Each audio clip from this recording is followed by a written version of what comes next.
Hello, this is my audience for today.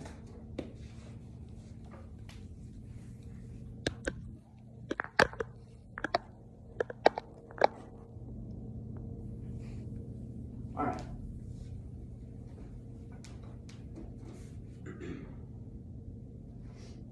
How many of you guys actually know how to hit a golf ball?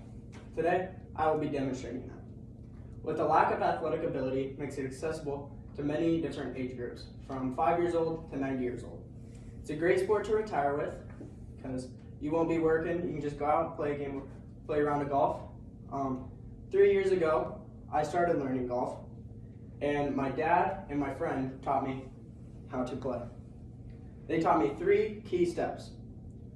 That is ball placement for every club, when and where to break the elbows as you go back, and the contact between the club and the ball.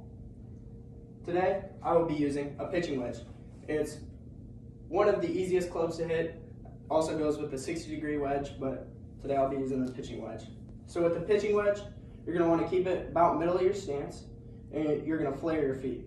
Keeps the ball straight. And with it being in the middle, as you come down, you'll get under the ball and you'll be hitting down on it. It'll create a little bit of backspin for when it hits the green, and you'll create a divot after the ball.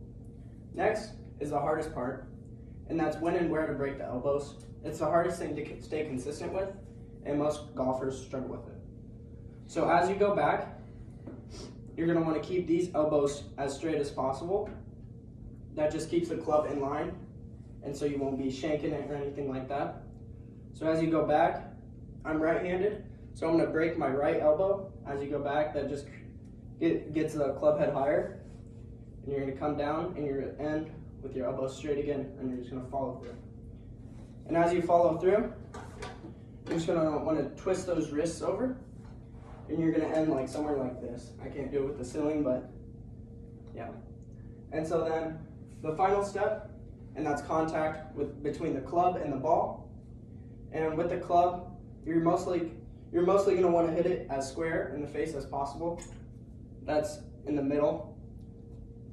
And there's products you can use to make sure you're hitting it there. I use like shaving cream, that works for me. And so with it being in the middle, you're just going to get the straightest contact, and it's just going to go straight, and you're also going to get that ball pretty high. And so then after you hit it, you're going to come down, and you're going to be swinging down on the ball, and you're going to create like a dollar-sized divot after you hit that. That'll also create backspin. So a study conducted of 15,000 golfers showed that nearly 86% of them were able to get under 100 strokes on 18 holes of play.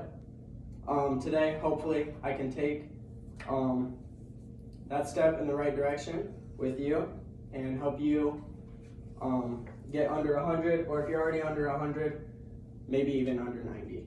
So we went over ball placement, and it varies for every single club, but with a pitching wedge, you're going to want it as middle as possible. When and where to break and bend those elbows as you go back. And then finally, contact between the club and the ball, and then the divot after. Thank you.